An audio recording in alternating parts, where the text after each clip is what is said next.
Hello out there. We're on the air. Welcome back. Happy hump day. Happy hump day to everybody out there today. It's dark. How's the Zap stream doing? Nobody's over in Zap today. What the heck? What the heck? We got everybody in YouTube today and nobody in Zap stream. That's okay. I'm sure some people will show up. Looks like Letha's in the YouTube chat this morning instead of the usual Zaps. All right. Well, good morning. Happy hump day. It is December the 18th. Wow. 1 week away from Christmas today. How is that possible? Oh yeah, I feel really dark right now. I don't know why. Do I need like a light or something? Should I add this light? I was very close to yeah, we'll do it quickly. I was very close to doing no show today. Very scary closely. But as we know, the show must go on. As our good pal Rock and Roll would say. Rock roll.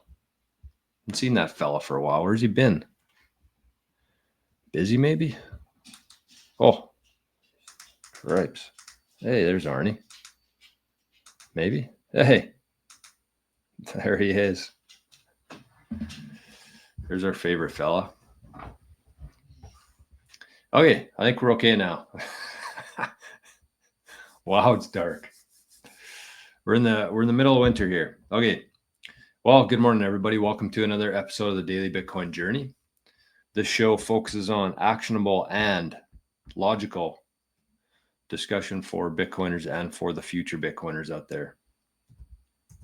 So it's a bit of a scramble today. Again, I wasn't going to do a show. I've had a really, really crazy last couple weeks here. I'm getting a little bit run down. But we're here. So let's just make the best of it today. I don't have any sort of real agenda today. I do have a couple things that I want to talk about. But yeah. Let's check on, see what's going on in the chat today. We got Ginger. Oh, Arnie stuck around for 30 seconds of fame. Ginger, good morning, my friend. Rick. Seeing a lot. Did I see Rick somewhere? No, thinking about somebody else. Lots of places, lots of names, and lots of nims. Good morning, Rick. Good morning, Tom. Good morning, Killer76, one of our newest couple living in the future members here. And Clean Your Machine too. Good morning. Everybody hit that like. Where's Rick Costa today with our week or our daily reminder? We had the BTC backpacker in the chat this morning. Good morning, driving the kiddos to the doctor.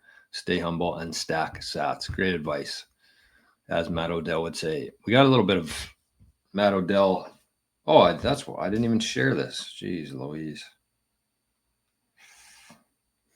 I was doing this is kind of where it's been a crazy couple weeks here, but it's good. Very busy between the Bitcoin stuff and the knggolf stuff, getting ready for Christmas. But I was doing a meeting yesterday with somebody. It was either yesterday or the day before. And I've been having some issues with my calendar syncing. So I had to basically shut down one of my accounts, start a new one. And so this week there's kind of just, they're mixed up. There's some on this calendar. There's some on this calendar. They all show up into my main calendar, but I can't find the links to them. So I had to use my phone for one of the calls. I usually use my normal setup here. And we were talking about something and I wanted to look something up. And so I was looking all around the office here for my phone. But I was talking on my phone. So I'm sure they thought I was a dipshit, but that's just kind of how things have been going lately. Morning, Josh. Hopefully we see Arnie today. We did have our first Arnie sighting today. He might be back. I can hear him slamming some water right now. Jason, good morning, buddy. Let's fucking grow. Had the pleasure of talking to Jason the other day. We had a really nice chat. He's doing some really cool things. Dale, good morning from Flat, Saskatchewan.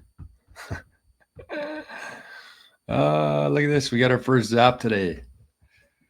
The YouTube Zaps are live too. So if you want to be part of Zapstream without going to Zapstream, you can just send it right there. And we got a quick 88 sat zap from Daniel for Hump Day. That's how we do it here on Wednesdays on Hump Day. If you like the show, if you leave a comment in the live chat, you're probably going to get humped. But if you send a zap, that's a guarantee hump on Hump Day. So Daniel's getting a hump in today. We got somebody sent 888 sats as well for the aloof Arnster. And we got another 88 sats, fairways and greens for Arnie, plus Daniels. Thank you, everybody. It's a good start to the show. Let's get those zaps flowing. It's not quite Fat Zap Friday yet, but we're getting close. Bass, good morning. Hey, Roger. Good morning. Recognize that name. Jason, good morning, buddy. Good to see you, my friend. Daniel says, good morning, Club 88. I like that. We're going to be talking about our 88 today. Actually, no, 88. We're chopping it in half. We're doing our own halving today in the community. We're going from 88 to 8. The new thing's called 8 Satoshi, so it's pretty cool. I've been thinking a lot about it, and I'm having troubles finding holes in it. So we're going to be actually doing a second part of the show today. We're going to do some Q&A about the 8 Satoshis venture that we're working on. So make sure if you're one of our Living in the Future members, make sure you stop by for the second part of the show today. With some questions. I want to take some heat on it. Jay, good morning. Letha. Good morning, guys listening and driving. Good morning, Letha. Drive safe. Keep her between the lines.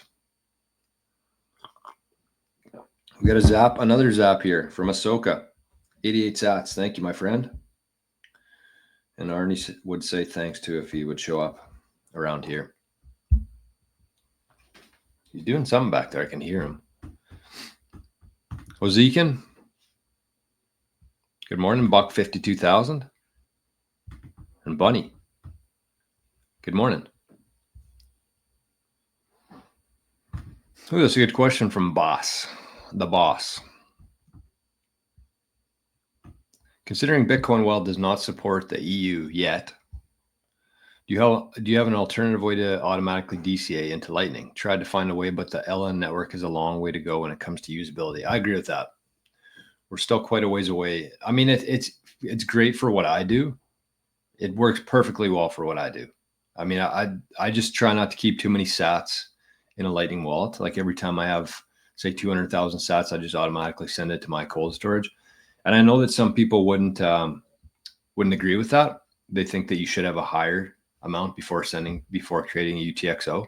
But I don't care. I'd rather just I don't fully trust any of the Lightning stuff yet. So I'd rather just send that baby to cold storage. And even if I have to pay a little bit more in the future, I'm okay with that. But to answer your question, I don't really know the answer to that. Maybe somebody in the community here would be able to help you with that. Somebody from the EU, but I don't know. Oh, we got some zaps coming in today. The zaps are flowing as Arnie destroys the house behind us. We have Happy Humping, 88 sats. And I don't know who this is. Hold up. Oh, my mouse isn't working because I got the light on. I need one of those USB ports. Like an adapter so I can put more ports into it. Anyways, Jason said, Fat Zap Hump Day, 1,000 sats. Thank you, Jason. Okay, let me reset here. So you want to DCA with Lightning. Doesn't Strike offer that? I'm pretty sure Strike offers that. But anyways, I mean, the questions like this is exactly why the Living in the Future community is so valuable. Because instead of asking me on a show, you could just ask somebody in the community, because we have people from all over the world in the community. There's several people from the UK, from the EU, all parts of the world, and they're very knowledgeable people. So I would try Strike, but if not, join the community. It's perfect for questions like that. Josh says, when my Jade arrives, I'm going to migrate the stack from Ledger to it. UTXO consolidation before or after new wallet creation and transfer? I would assume after. Yeah, I mean, once you once you move it from Ledger, you're going to be creating one UTXO. So you don't have to consolidate anything there. That transfer that you make from Ledger to the Jade is going to, every time you send a Bitcoin transaction, it just creates a new UTXO. Whether you're sending it from your exchange to your wallet or wallet to wallet, Ledger to Jade, it creates one new UTXO on the other end of that. So you won't have to worry about consolidating anything. That's the moving the Bitcoin is going to be your consolidation. Club 8, that's pretty good. I like that name. Club 8. Club H, we used to call Houston's in Brandon. Club H. Duchess, good morning, George. Take some time for you and the NOSTR to decompress and enjoy the holidays. You're right.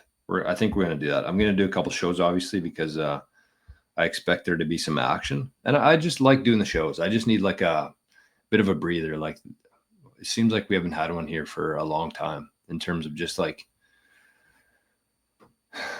breathing, decompress, as you say. But yeah, I'm going to enjoy the holidays for sure. I'm going to do some shows during the holidays. And we can't stop now. We got a long way to go. Akil sent in 1,000 sats for Arnie today. Thank you. And we got 1,000 sats. Happy holidays to the NOSTR and the rescue dogs from Lucky the dog and Duchess. 1,000 sats as well. Thank you. We got a good start to the zaps this morning. Jason, got to go remove some snow. Oh, I hope you guys follow on me. I hope you follow me on NOSTR.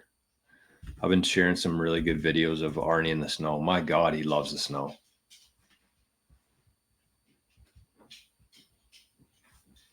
Like crazy. I share almost every day. I share a picture or video of Arnie on NOSTR. That's kind of the only place. I don't really share it on Twitter, Instagram, Facebook, anything like that. It's just all on NOSTR. Okay, let's check on the mempool here before we run out of time. Ooh, things are moving slow here. What's going on? What is going on? Well, we're going to keep it going, I guess. So we are currently sitting at block height 875.316. Foundry USA was the winner of the last block. And if you're transacting on the layer 1, if you're consolidating on the layer 1, you're paying 7 sats per VByte. I would say that that's pretty reasonable. I would be okay with sending some Bitcoin at 7 sats per VByte. Difficulty adjustment. How are we looking here? Oh, we're behind. No. What's this? That doesn't make any sense. How could that be? It says we're 6 blocks ahead of schedule, but we have a downwards adjustment coming. Expected. That doesn't make any sense.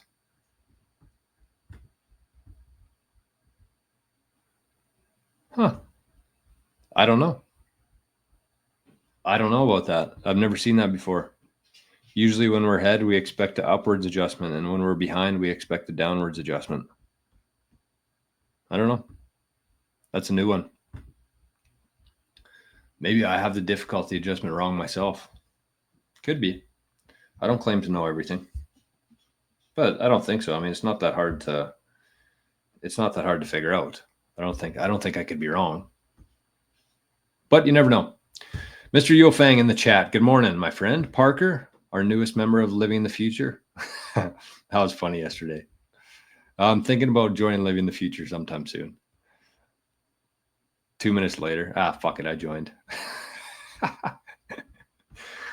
Oh, that was funny stuff. Tesla will never accept ETH because it requires gas. Yes, 100%. Let me tell you a story about this. This is why I hate altcoins.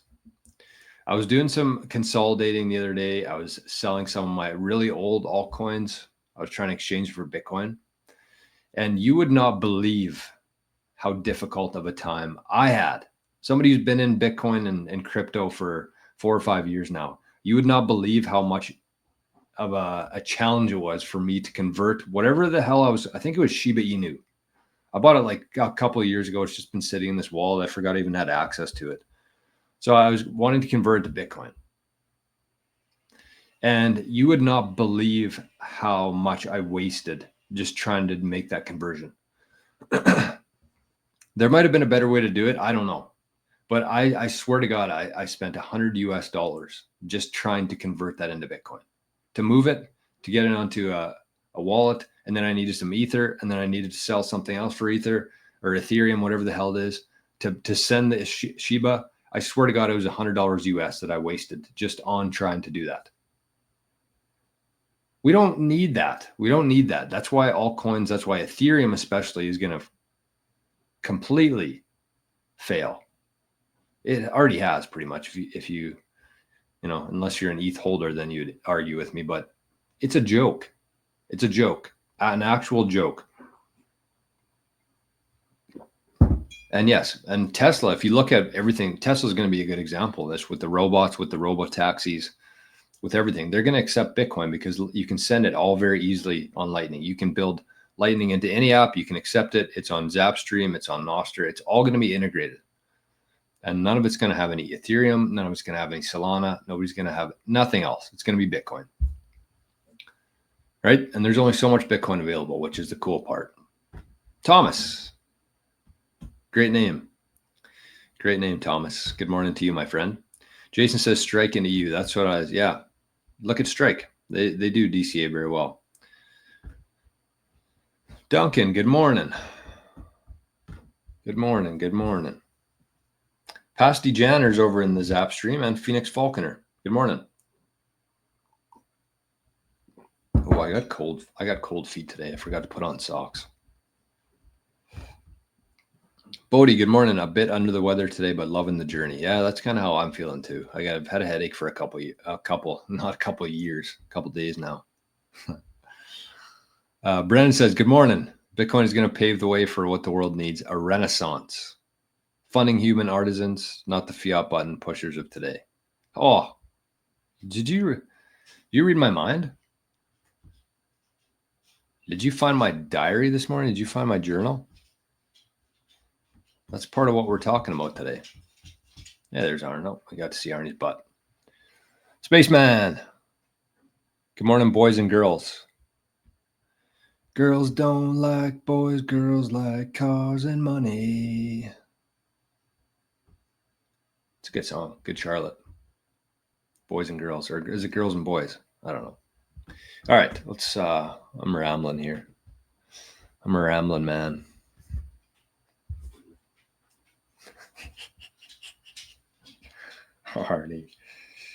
Arnie's just doing some laps, making sure the house is safe. Okay, I do have some things that I want to talk about though right here. So yesterday, my feet are cold. Need some socks. Yesterday I talked about, we did a whole presentation on it. It was about 15 minutes long. I clipped it. I got a lot of really good feedback on it from the comments and from other messages as well. But we talked about who owns the Bitcoin right now and what it looks like today and what that could look like in 20 years from now. Because we pretty much mined all the Bitcoin. I mean, there's 5% left for the next 100 years. And for the next 25 years, that's going to fall from 5% to pretty much 0.005%. We still have, it's going to go from 1.5 million Bitcoin to be mined. And in 25 years from now, there's going to be 5,000 Bitcoin to be mined. Right. So just think about that. Just stop and think about that for a second, because it's been 16 years, almost 16 years since the first block was mined. During that time, there's been 19.5 or 19.6 Bitcoin mined in 16 years. The next 25 years, it's going to be 1.5 million. And then the next 80 years, it's going to be 5,000 Bitcoin, 5,000.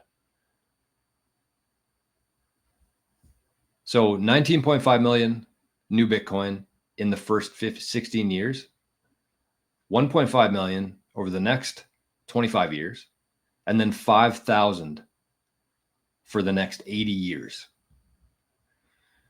right? So right now, as it stands, between individuals and lost coins, and the lost coins were owned by individuals, we have about 75% of the Bitcoin right now, individuals. And as we move forward here, so if you think about what's coming, if you look ahead into the future and you think about the AI, you think about the countries, you think about the corporations, the public companies, every business on earth is going to be holding Bitcoin. 75% of that is owned by us right now, individuals. So that's not coming from miners anymore. 1.5 million, yes, that'll all probably flow into the big corporations, big countries, but that's a very small percentage. The rest of it is going to have to come from us if we decide to sell it to them. If they pay us enough fake money for real money, they can get some of it. But that's the only way it's going to happen. They can't print it. They can't mine it much anymore. Again, whatever we mine for the next 100 years is all going to go to those big miners. It's already in place. There's nothing we can do about it. I mean, other than a solo miner kind of catching a block here and there. I think, that's how it is right now. That's how it stands right now, where the mining industry is quite centralized in the sense of, like, if you look at the mempool, who's been winning the blocks? Foundry, via BTC, Marathon. I mean, Marathon's a huge miner, and they win like one every 50 blocks. But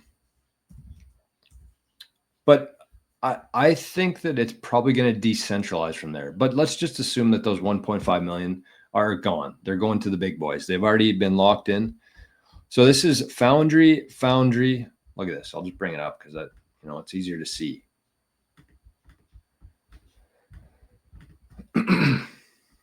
So again, the 1.5 million Bitcoin to be mined pretty much over the next 100 years is all going to go to the big corporations, the big countries, I think.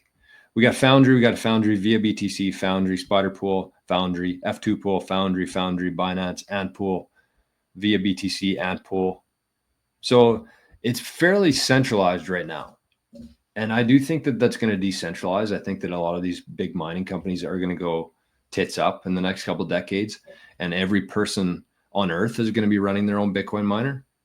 Some just for a lottery, but a lot of it will be actual utility. Where if you need to heat your house, there's no sense just pouring electricity into a furnace. Put that money and energy into a Bitcoin miner. And so you're heating your house while you're subsidizing as being part of a mining pool or a solo miner.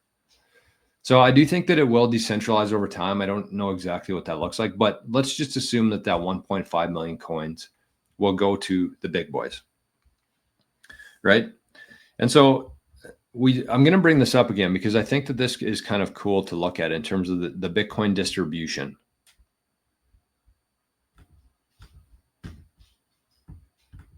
So everybody likes to think, okay, let me put this away for a sec.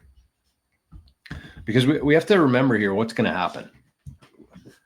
Because these countries and companies need Bitcoin, they're going to need Bitcoin. They don't want Bitcoin, but they're going to need Bitcoin. And so as we just talked about there, it's not going to come from mining anymore. There's only 1.5 million coins left from that pool, right? So they have to pull from individuals. They're going to have to pull from our percentages here. And so the only way that that's going to happen, the only way that they're going to get the Bitcoin from the individuals to themselves is they can seize it. Governments, I'm talking about. They can show up at your door. They can seize it. I mean, if you do it properly, they can't seize it, but that's one route. But the second one is that they're going to run up the price so high that they're going to tempt people to sell. It's coming, which is kind of cool for us because we get to be part of like the temptation, right? They're going to be looking to us and saying, all right, we need your Bitcoin. We can't get it from miners anymore. We need your Bitcoin. So they're going to run up the price so insanely high. And it's going to be awesome. And that was kind of the moral of the story from yesterday. It was like, the longer you wait, the longer you hold on to your Bitcoin, the more they're going to pay for it, right? Because it's not like they're just going to say, that's it. I'm only willing to pay 5 million fake dollars for your Bitcoin. I'm not going past that. They're going to pay whatever it takes to get your Bitcoin. So that could be 1 million, 10 million, 100 million, 1 billion. Sounds crazy.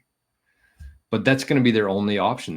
They seize it or they tempt you to sell it. And so if you look at this Bitcoin distribution here, you can see that the holders, these wallet addresses, there's a lot of them. There's a lot of addresses with between 0 and 1 million sats. There's a lot of addresses, but they only make up, even to 10 million sats, they make up 1.4% of the Bitcoin. And I'm definitely not shitting on people like that. I think if you do have that, you're gonna do very well in the future with 10 million sats or even 1 million sats. But there's just not a whole lot of coins for them to pull from there, right? I feel like the people who have that amount, they're probably newer. They don't have the conviction that the long-term hodlers have. And so we can assume that the majority of that, maybe 1%, will flow to the big boys as well. But then we're talking about 10 million sats to 10 Bitcoin. Or even go, 10 million sats to 100 Bitcoin. That is 16 plus 21. That's 38% of the Bitcoin.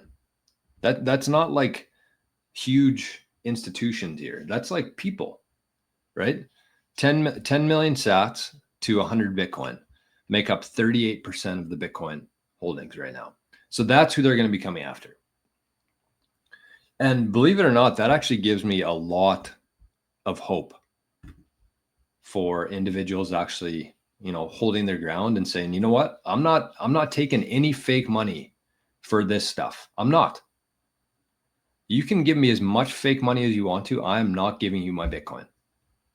And then, maybe that leads to them seizing the Bitcoin. But if you think about the people who are kind of in that cohort there, the people who own 10 million sats up to 100 Bitcoin, makes up 38% of the Bitcoin. And they've been around for a while, right? Because they've either been here for a while or they have lots of capital that they put into Bitcoin. So either way, those are people with conviction. And those are the people who understand where this whole thing's going. And even if a portion of that does flow, I really believe that most people, I'll say the majority. The majority of people aren't going to let go of that Bitcoin easily, and they're going to hold on to it. And the beauty is that we're not going to have to sell it. There's going to be options for us in the very near future. There already is some options for this where you can lend against your Bitcoin. And that, there's trade-offs for that, of course, but that's the kind of mentality that we should be thinking about here, because we have a massive responsibility. I really believe that these next 20 years in Bitcoin are going to dictate the next 1,000 years in Bitcoin. Because if they start driving this price up and people like me and you just start giving away our Bitcoin, then we lose this whole thing. It'll take a long time to get there, but we lose this whole thing. That Bitcoin slips out of the little guy's hand and into the big institution. And we're just going to go right back to where we were. But I really don't believe that that's going to happen, because if you think about that category there, the people who own 10 million sats up to 100 Bitcoin, if you think about what that looks like, they have the conviction, but they also have much different spending habits, right? It's and I don't mean to, what would you call it even?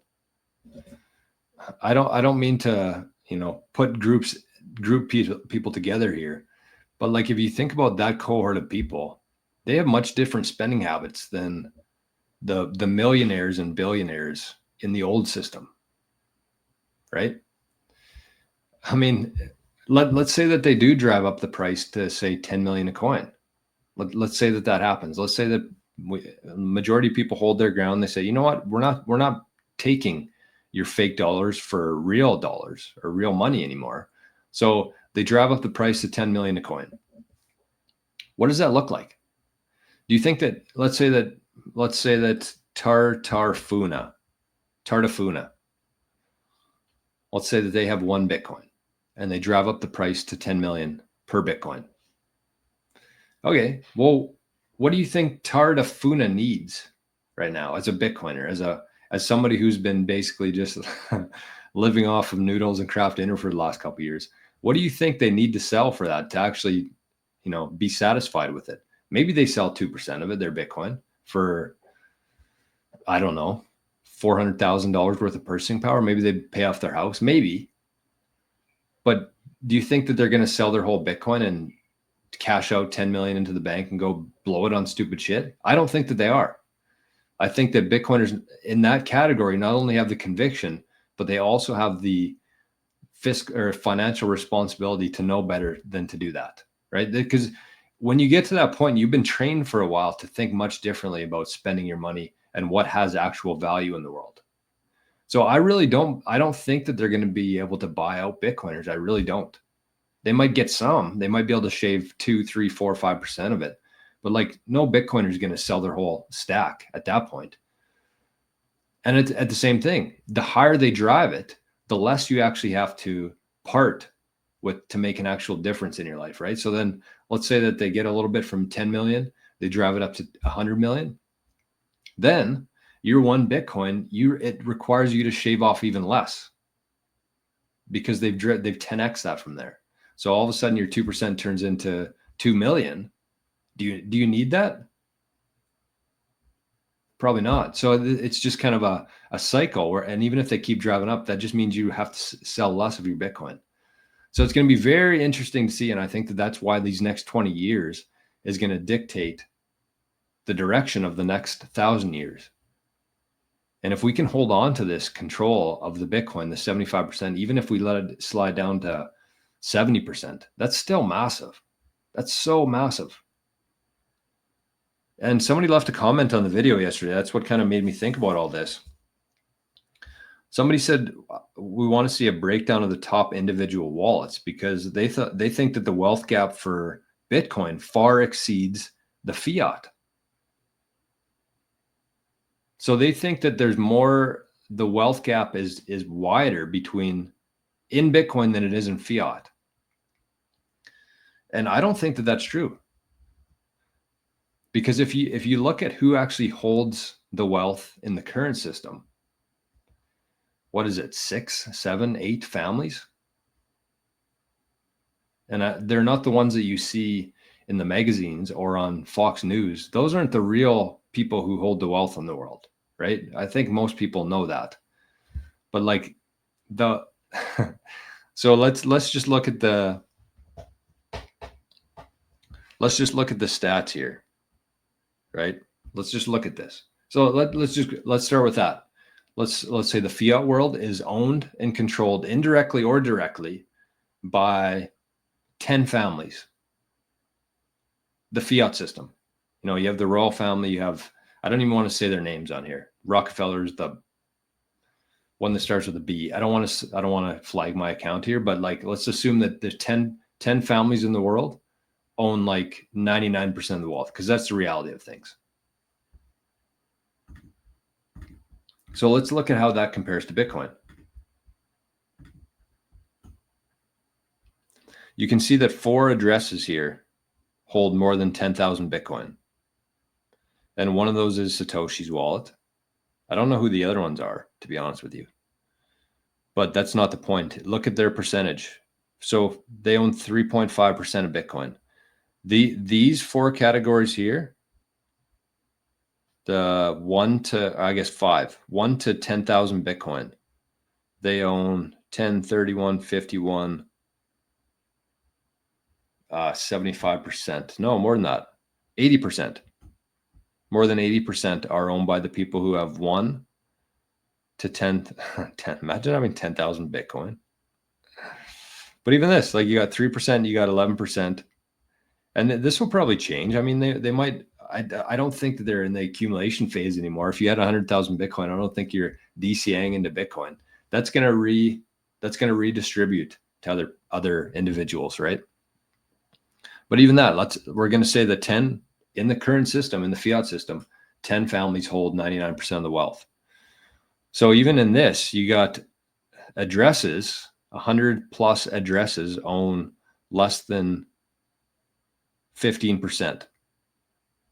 So in the fiat system, 10 families own 90 plus percent. In the Bitcoin, 100 people own less than 15%. I mean, it's still pretty high, but there's nothing that we can do about that at this point. They were here. Good on them. I wish that was me. And the other thing you have to keep in mind there is the cool thing about Bitcoin is that none of those people just got it, Bitcoin. They didn't just have their uncle John set up a whole bunch of companies and they just, they earned this Bitcoin. That's the difference between fiat and Bitcoin, is that with fiat, there's the ability to create it. Those people that we just talked about, the 10 families and whatever they control, they literally have access to creating money. Let that sink in. Those people who we talked about, and that's how they got to that point, is because they can literally print and create money, right? So all these addresses here, even Satoshi's wallet, that's what makes Bitcoin so fair, is that none of these people, none of these addresses here, none of these Bitcoin holders just received free Bitcoin. They could not create Bitcoin. None of this was just given to anybody. All of this was earned through proof of work. And that's important. It's very important. Even Satoshi himself, he never said, hey, Hal, I have this new protocol. We're going to try it out. I'm going to send you 1 million coins. Or, hey, Peter Todd, hey, Adam Back, I want to try this out. Let's circulate these. Let's get them going around here. We earned it. We created this thing. We've been working on it. We earned this.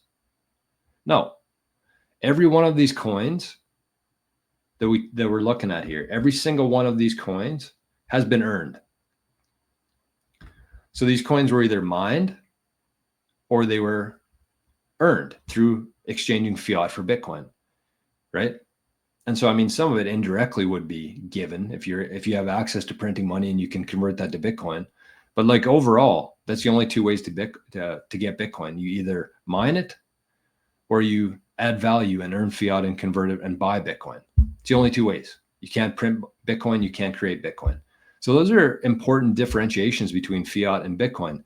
And this person said that the wealth gap in Bitcoin exceeds the fiat system. I don't think so. I don't even think it's close. And I think that that's just a misunderstanding of who actually holds the wealth and how much they actually have in the fiat system. And how transparent is that? Like, if you really just stop and think that you know who holds the wealth in the world in the fiat system, you're delusional. If you're looking at the Forbes 100 list and saying, oh shit, Elon's the richest guy, he's got X amount of $1 billion. Wow, that must be nice. There's like 100 people with 100 times more wealth than Elon that you've never even heard about before. And that's the fiat system. With Bitcoin, we might not know who owns these, but at least we can see. We can see it's all very transparent. You can see all this. It's much different. It's night and day.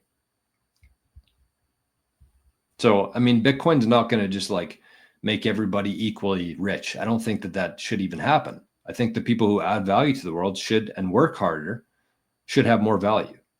But the point is that none of these Bitcoin have been given or printed or created. They've all been earned. And again, that's a completely different system that we're used to operating in here. Wow, I missed a lot of comments here. Will we ever catch up? I don't know. What's going on in the Zap stream? These comments on YouTube are too overwhelming. I'm just going to go to the Zap stream. Who do we got? I can't see some of these freaking NPubs. We got a nice crowd, though, in Zap stream this morning. I see Craig over there. Good morning, Jor, friends. Craig says Zap's not working for me. Yeah, I know. It's kind of annoying. I mean, a few of these work. Like I see the 420, I see the 88, and I see the other 88. But if you're on YouTube or your Zap stream's not working, you can always just send it there. This goes to the same address, Arnie's wallet. And I'll put up his little banner here. Adopted son. He is the adopted son.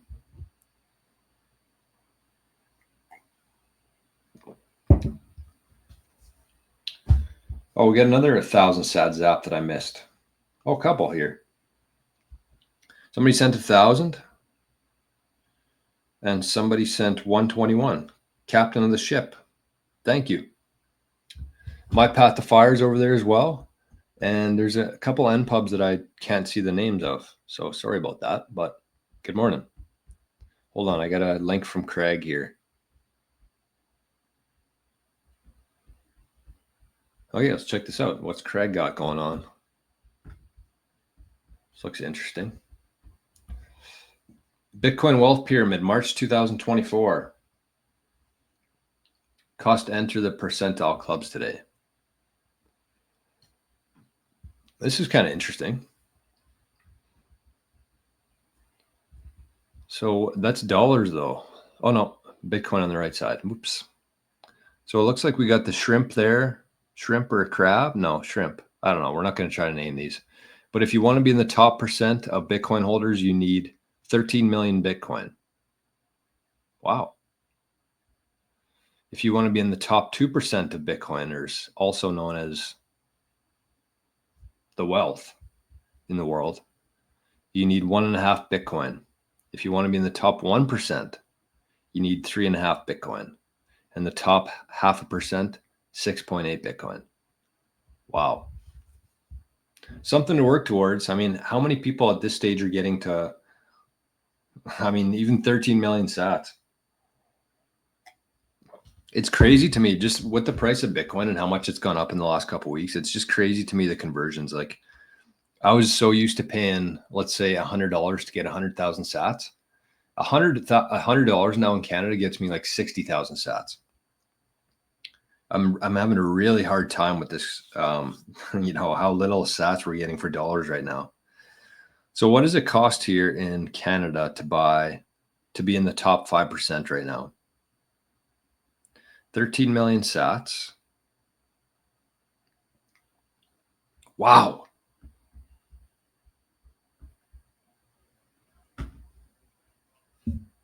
$19,000 Canadian to get 13 million sats here in Canada. Wow. That is crazy. Like, we've only been in this, this part of the price discovery for the last couple of weeks here, but it is wild to think about it like that. So if you want to be in the top 5%, it's doable, $20,000.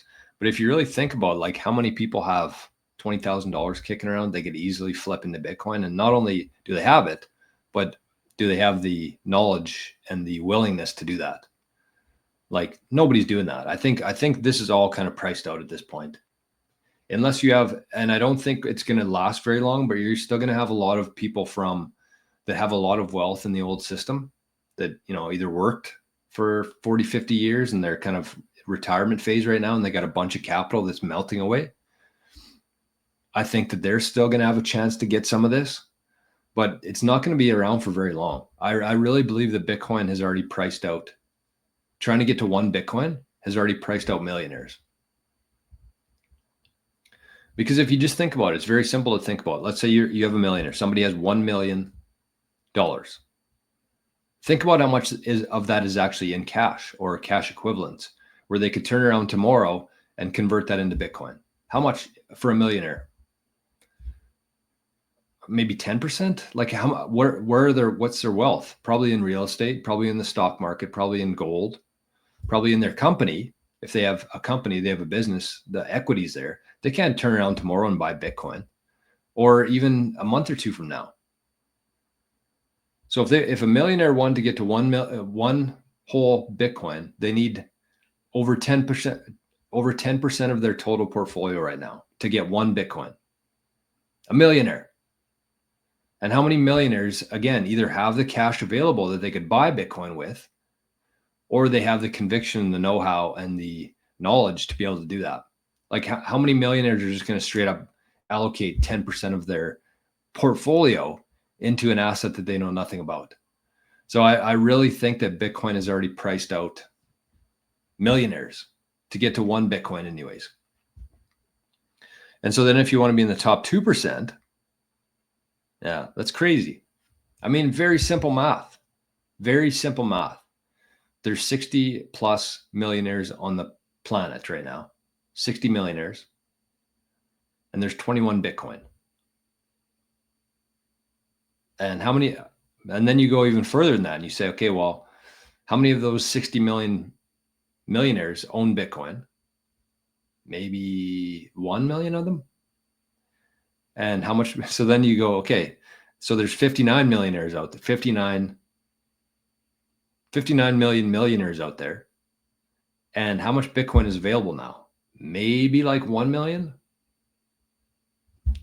Like when you start to look at this stuff objectively and just do very simple math on it, it's crazy.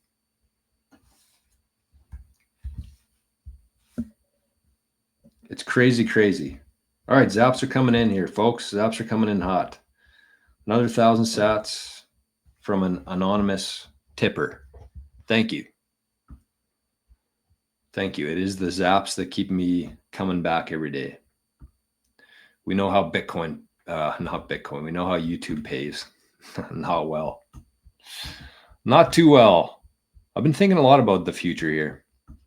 Future of the show, future of the community. It's pretty exciting, of course, but it's going to be interesting. It's going to be interesting what plays out. Okay. Hey, Nico's over here. Look at this. I've never seen Nico in the Zap stream before. Spaceman zapped 121 sats, says, I'm still here, always lurking. My Path to Far says 1 BTC is far off now. Agreed. But 10 million sats is still possible. Yes. Yeah, I think that's where most people are going to be struggling to get to now, is like 10 million sats. Right? Oh, shit. Pasty said my zap never shows up as long as you got it. How much was it, Pasty? What was it? Anyways, 1,000 maybe?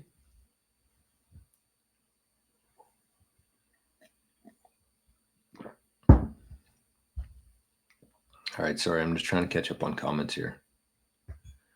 Holy moly, too much going on here. Okay. I see some action here. I'm definitely gonna catch up on these chats here. Okay, so I'm gonna catch up on some chats, and then we're gonna talk about the unlock of Bitcoin, and then we're gonna move over and talk about 8 Satoshi's venture. Jason says, yes, you can DCA via Strike with Lightning, but why are you wanting to use L2 versus L1? That is a great question. That's really good advice for everybody out there. Don't just do things because somebody on YouTube told you to do it, right? Like take some time and try to figure out, like, why are you doing that? Why do you need Lightning? Like, are you going to be spending it? Are you going to be needing it to pay people with? Are you going to be zapping people? What's it for? Because Bitcoin on layer 1 is much better than Bitcoin on layer 2 and Lightning. But I mean, that's what the DCA strategy, that's the nice thing about it, is you don't create a whole bunch of UTXOs. So, but I just think that this question itself, you should always be asking yourself, like, do I need to do this? Just because somebody on YouTube or a podcast said that you should be doing this, not everybody needs to. Everybody's in such a different position here in Bitcoin.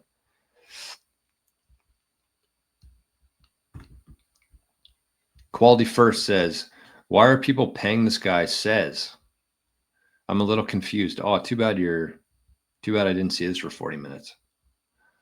What's the deal with begging for sats?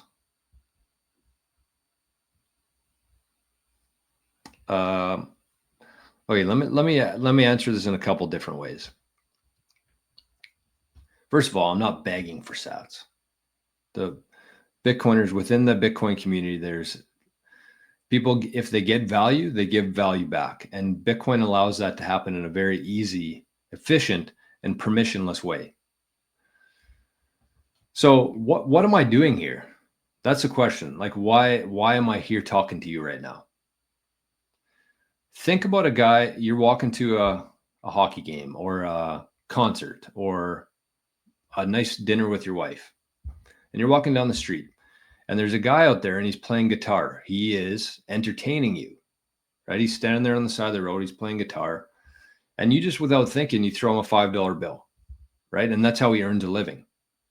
He's entertaining people, and people are giving him money for that in exchange. And nobody really thinks about that. They're like, some guy on the side of the road, here's $5. I'm doing a nice thing.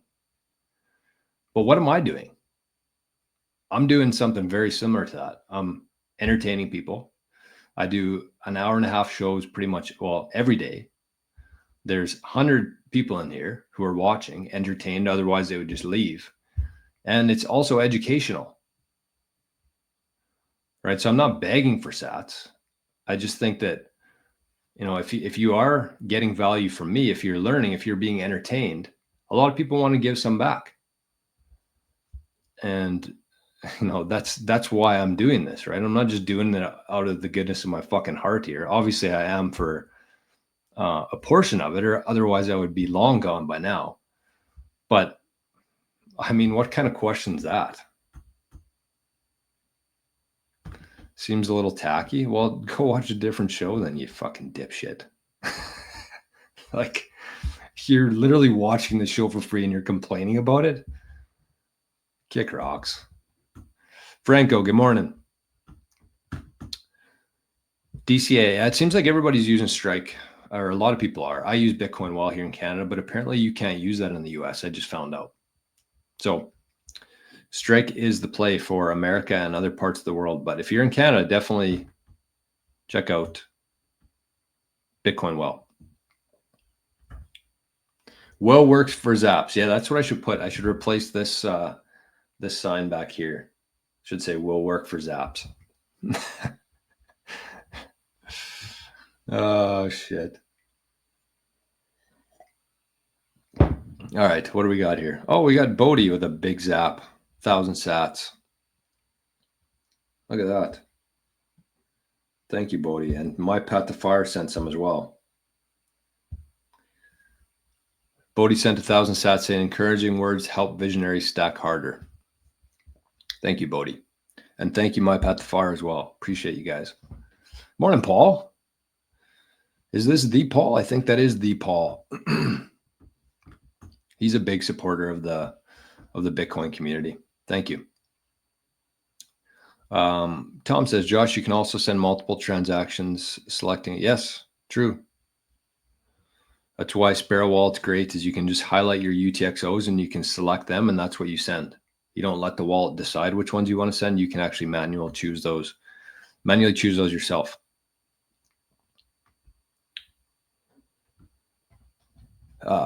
Mike says, just watched a documentary from a while ago referring to the hard fork where Bitcoin Cash and Bitcoin SV developed, and it sounded like 80% of people on Bitcoin at the time wanted it to continue that way.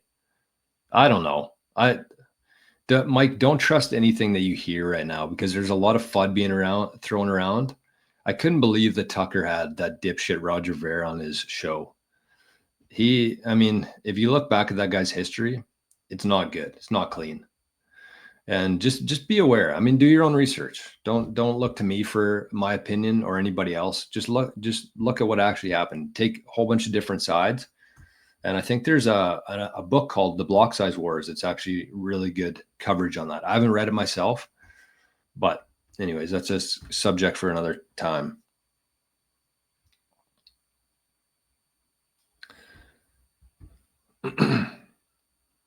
Yeah, Bunny says, people want to show appreciation for him hosting the community, taking the time to do the show.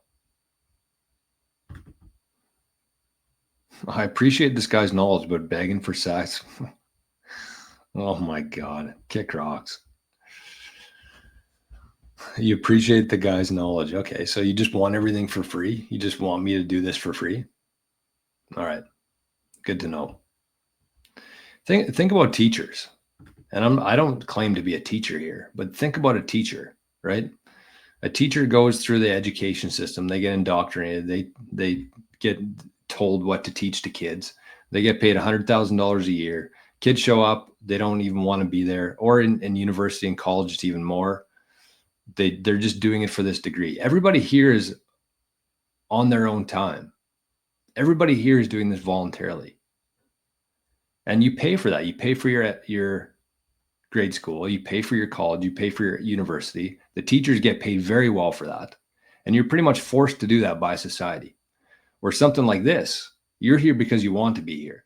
You probably learn just as much here on this show as you did throughout school, and you're not paying anything for it. That's why people feel like, if you're getting some value from it, then you send it back. That's why this ecosystem works so well. Ginger says, can you use an air gap jade with Bitcoin well? I mean, just going back to this, because I mean, this is worth talking about. And I don't mean to be rude or anything, but like I spend an hour of my day, very precious time in life. We only have so many days, so many hours.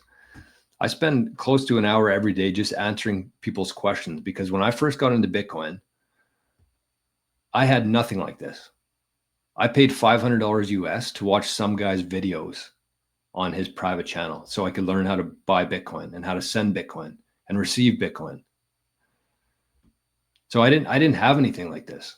And I know how intimidating it is for people to getting into Bitcoin. There's so much to know, so much to learn. You have to find people to trust. It is very intimidating. And so, I mean, I don't claim to be like a Mother Teresa here, but like, yeah, I hope you understand how valuable the answers to a lot of these questions really are, especially if you're new to Bitcoin. Can you use an air gap jade with, yeah, of course, Bitcoin jade with Bitcoin well. You just set up the jade itself. You'd connect it to your Sparrow or whatever you're using, like a Blockstream Green wallet. And then you just copy your address from in there. And that's what you use for Bitcoin well. You set up that wallet there. So every time you buy at Bitcoin well, it just automatically gets sent to your jade, your device.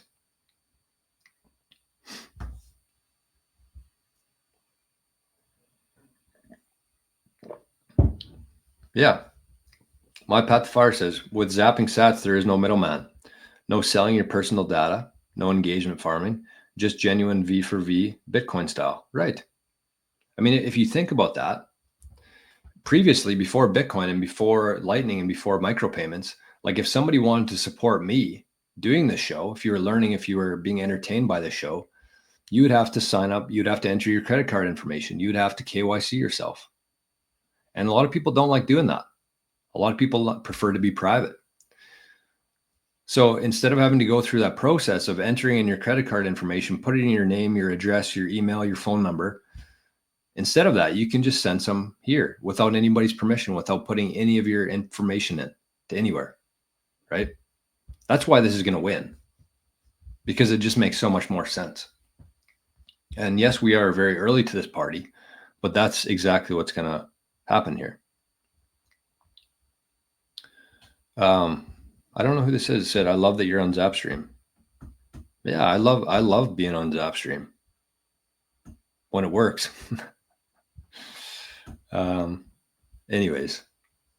Yeah, and My Path to Far says, even through PayPal, there's very high fees. PayPal takes a cut of that. PayPal can say whether or not you can do that transaction. Oh, Rick says, I'm late, but never too late. Don't worry, I'm an hour late here on the comments. You sent this 40 minutes ago here. All right. I got to keep going. Here. I got to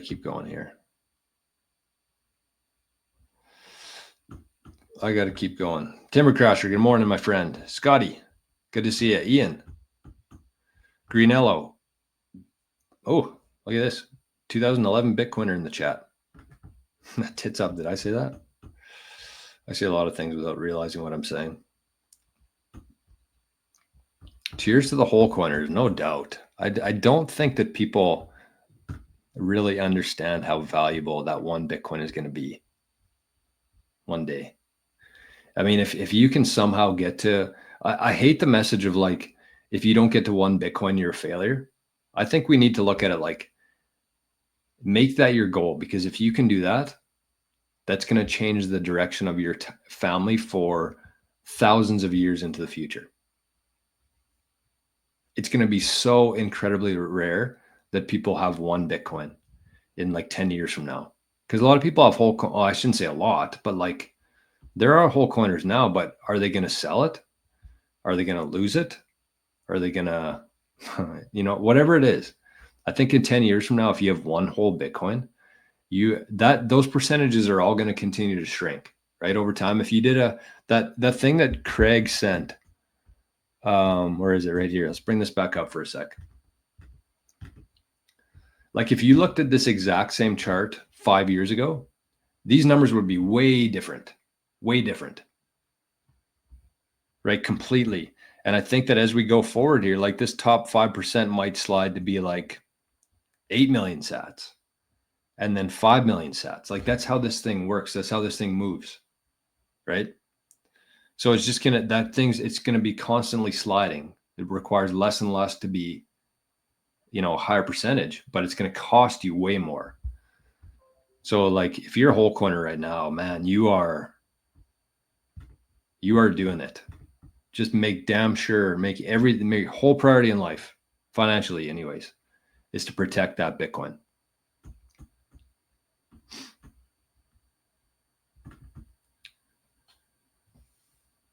Yeah, I agree with this. Big boys are going to have a hard time when Bitcoin liquidity dries up. No room for them to grow and they could die. Agreed. What the heck's all this dragon talk here? What did I miss? Okay, I'm sorry. I missed a lot of these. They're no longer relevant in a lot of it. Henderson Cooper's family are the wealthiest. Interesting. See, like that wouldn't be in Forbes. That would not be in Forbes. But, that's kind of stuff. What percentage is lost? According to the numbers we've been looking at, it's about 1.5%. I think it's a lot more than that, and it will be more than that. Yeah, I mean, this is a really good thing to think about here, right? Is that I know everybody wishes that they were like in Bitcoin much earlier, but like you have to understand that the majority of people who had Bitcoin back in 2011, 12, 13, 14, 15, like 90% of them do not have their, or more, probably 95% of them do not have their Bitcoin anymore because they either lost it, they either got hacked, they had it on exchange, they panic sold, or they realized some profits. Most of those people do not have that Bitcoin anymore. There's no better time to be buying Bitcoin than today. No, in terms of risk, in terms of how much you can get, in terms of direction of where this thing is going, in terms of the tools that we have available, like buying Bitcoin 5 years ago compared to today is like night and day difference. And looking back 10 years, even further, like you had to meet a guy in a back lane in a trench coat to buy Bitcoin. So like there's never been a better time to be buying Bitcoin. Hey, Paul, look at this. We got a super chat this morning. Thank you, Paul. Appreciate that, my friend. Paul is a big supporter of the show and of the Bitcoin Amigos. He's been sending in some fat super chats into the Amigos. So thank you, Paul. Appreciate that a lot. Dale says Bitcoin is a counterculture that saves you money. Yeah, true. I was listening to, actually, we're going to watch a clip here right away, but I was listening to Jack and Odell talk about that the other day. And people are like, what's the use case for Bitcoin? And Jack was like, being able to keep your money, being able to hold on to your purchasing power of your money. That's a pretty big use case for pretty much every person on earth. Right. And I think that they calculated there's about $450 trillion worth of money that's just being held to hold purchasing power, not actually used for anything. There's no utility there. They're just trying to protect their purchasing power, $450 trillion worth. So that's a pretty big use case for Bitcoin, is if you want to keep your money. That's my favorite Michael Saylor quote of all time. He said, only buy Bitcoin with the money you can't afford to lose. If you think about that, if you really understand what that means, and it's funny, if you ask your financial advisor, should I buy Bitcoin? They'll probably say, well, only do it with the money you can afford to lose. As in, you're probably going to lose your money if you put it in Bitcoin. So just take it easy. And then Saylor on the flip side says, only buy a Bitcoin with the money that you can't afford to lose. Satoshi Nakamoto, wow. The biggest Bitcoin holder on earth is in the chat today. Hey, we got a fat zap, fattest zap of the day here. We got 500 sats. I don't know if I missed that one on Zapstream. No, that one just from an anonymous. Oh, no. I can scan the QR code on YouTube. Nico. Thank you, Nico. So it sounds like the Zapstream is not working for Nico, but he used this guy. Thank you, Nico. And we got the fattest zap of the day so far today from our good buddy Craig. Craig's going to be a busy man here in the next couple months. Sorry, Craig. We got a lot of people looking to protect their Bitcoin, and a lot of Craig is going to be very in high demand. But he sent 2,100 sats for Arnie insurance. Thank you, Craig. Very much appreciate that. Franco says 1 Bitcoin will be rare. I would say incredibly, incredibly rare. Dylan, how many passphrases do you feel may be too many? I understand that may be subjective, but just looking to reduce larger points of failure. Whew, yeah, I cannot answer that because, as you said, it is subjective. Every single person in Bitcoin is different depending on how much you have, depending on what your setup is, how many people you trust in your life. You know, there's a lot that goes into something like that. So I can't say. I do like the idea of passphrases, though. I think it makes a lot of sense to reduce the points of failure. But if you're just getting into Bitcoin, I think the best advice I can give you is just keep it as simple as possible. Give yourself like a couple of years, get it into a good wallet. You don't have to worry about a passphrase. You don't have to worry about all that other stuff. Just get it into a good wallet and then just learn. Spend like a year or two learning about Bitcoin, learning about security, learning about the options, the devices. Don't move too fast. Just keep things as simple as possible when you're first getting into Bitcoin. And with that in mind, if you're somebody who has like, you want to buy a couple Bitcoin or even half a Bitcoin, if you get a bunch of capital from the old system that you want to put into Bitcoin, then don't do that. Don't, just throw it into a wallet and don't protect it. Let somebody else hold it for you. And I talked about this yesterday, so I'm not going to say it again, but use an exchange or an over-the-counter and find a good custodian, whether you're doing collaborative or something along those lines. It's okay for somebody else to hold your Bitcoin, like a very well-known established company. They're going to do a much better job of holding that Bitcoin than you are, especially if we're talking large amounts here. So it's something to think about. And the one thing I would say, and the one thing I want to throw out here to every single person who's watching this today and in the future from now, is like, if you want to, I'm completely okay. If you want to shoot me an email and just say, this is how long I've been in Bitcoin. This is how much I'm planning to approximately, like, don't dox yourself or your amounts or anything like that, but just say, I'm looking to get approximately this much Bitcoin. Where should I buy it from? And how should I protect it? And I might be able to help you, or I might just be able to point you in the right direction. I won't charge you anything for it, but it is so important. And especially if you're just new to Bitcoin, there are so many things that can go wrong if you're not very careful with how you take that first couple months to a year. I've seen it happen so many times. So just reach out. Just say, this is how long I've been in Bitcoin. This is my knowledge rating out of 10. This is how much I want to buy, or this is what I want to do, whatever. What should I do? Where should I buy it? And how should I secure it? And if I don't know, if I don't have a good answer, then I'll just tell you that. But I should be able to help you with that.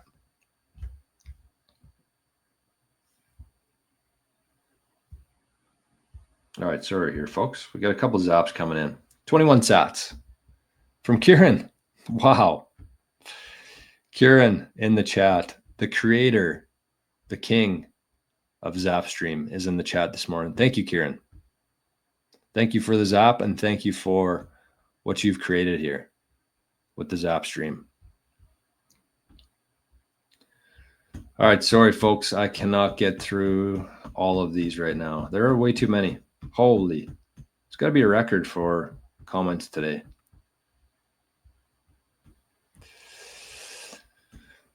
Hey, Scotty, look at this. Just zapped, first time sending Bitcoin to another being, and it was your pooch. Thank you, Scotty. Every millionaire will be able to own 1 Bitcoin. No, they won't. 60 million millionaires 21 million Bitcoin.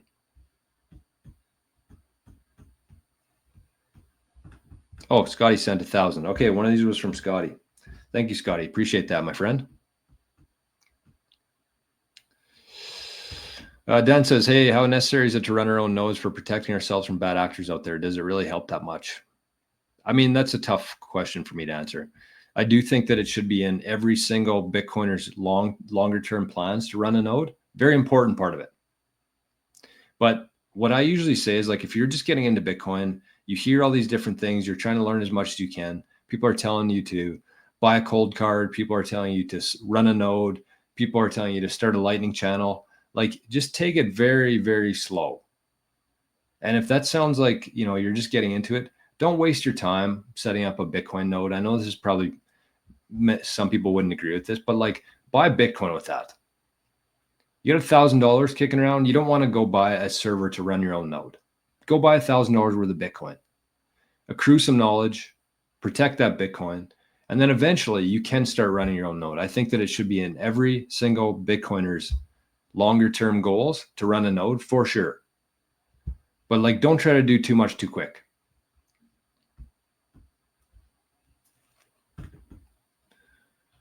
Sats are because agreed. Just, yeah, you're right. No need to apologize to a troll. You're right. Just Ricky's in the chat this morning. Good morning, Ricky. BCH is garbage. 100%. 100%. Don't get distracted. Over these next 12 months, you're going to hear that there's a better Bitcoin. Caspa is better. BCH is more decentralized, more for the people. Litecoin's faster and cheaper. Ethereum's more useful. You're going to hear so many things. Just don't get distracted. Every person here probably has or will make that mistake, but just stay laser focused on Bitcoin. That's it. What part of Canada am I in? The prairies. Aljo McFly, don't be mad. Your channel will grow with Bitcoin. All is good. Love listening to the show while running. Love and care from across the pond. Thank you, my friend. I appreciate that a lot. Oh, sorry, Roger, I missed you. Do you have to have Bitcoin to send a Zap? Yes, you do. The best way to do it, I would say, there's a couple different ways, but I would say the best way to do it, if you got like Bitcoin on a cold storage device or just in a Bitcoin wallet, download an app called Aqua. AQUA. It's by Samson Mao Jan 3 company. And you can actually very quickly convert that Bitcoin into Liquid or Lightning.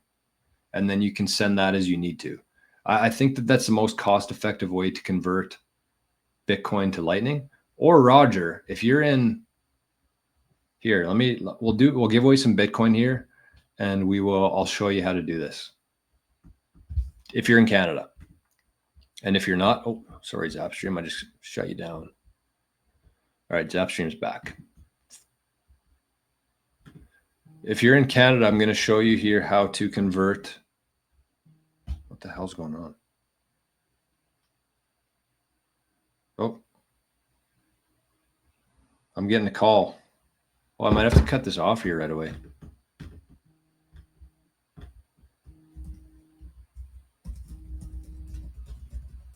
All right.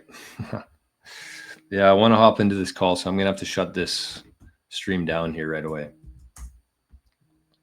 It's tough. I'm in a tough spot right now because there's a lot of people looking for help, and they're in all different parts of the world. And so the time zones are really difficult for me, but I'm trying to manage it. Wow, this is really buzzing. Okay, let me see here. So if you go to your Bitcoin Well account here, let me show you this. This is, again, only available in the US or in Canada, sorry. But you can use the swap feature for free with Bitcoin Well. So you can either send Bitcoin from on-chain to Lightning or from Lightning to on-chain. So let's use the example of your DCAing with your purchases. Let's say you buy like $10 a week in Bitcoin and it gets sent to your Lightning wallet. Then you can convert that Lightning to layer 1 for free. You don't have to pay any transaction fees. You can use Bitcoin well to do that. Or if you already have, oh, what happened there?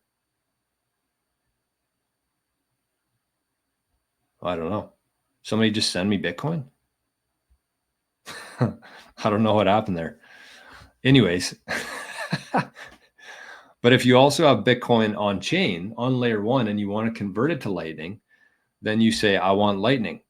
And then you put in your Lightning address. You get a Lightning wallet, you add your address in there. And then you can just scan this code from your normal Bitcoin address and you can send that to it'll send automatically for free to your Lightning wallet. So that's a really good resource. All right, so what I'm going to do here is I'm actually going to shut this down. We're going to give away some Bitcoin really quickly because I said that I would. And I'm a man of my word. So we're going to do this very quickly, and then I'm going to shut down the stream. I didn't even get to talk about what I wanted to today. But anyways, what I'm going to do is I'm actually going to go through all these comments from today, and I'm going to do a full show tomorrow just on questions from the chat.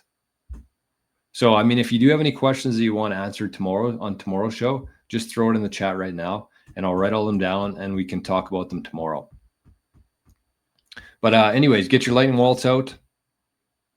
And we're just going to do it quickly here. So here you go. No warning. Oh, shit. All right. There you have it. Somebody won 500 sats. And those are courtesy of the Bitcoin Well. So as we say goodbye here, that's where you want to go if you want to take advantage of the free swaps, the best Bitcoin platform in North America by far. Bitcoin Well. Go to bitcoinwell.com/Jor. And that's how you can do it. So I see that there's another super chat here. I want to say thank you before we leave because we can't skip out on those. Duchess, you don't need Bitcoin to send a super chat. That is correct. Thank you, Duchess, who sent a super chat and a zap today. Okay, well, let's leave it there. Again, I'm going to go through these comments after some point when I have some time today. I'll write them down and we will answer whatever's important tomorrow. So if you do have any questions you want to answer, just throw them in the chat here and hopefully I can get these all settled today. So have yourselves a great day. I appreciate everybody for being here. I appreciate all the zaps and the super chats from Paul and Duchess. And I hope you have a great hump day today and maybe get a hump in if you're lucky. So we'll see you right back here first thing tomorrow morning. I just heard Arnie get up. Except he's getting too smart. See if he shows up here. All right. Bye-bye. No, he didn't come. Tricking us again.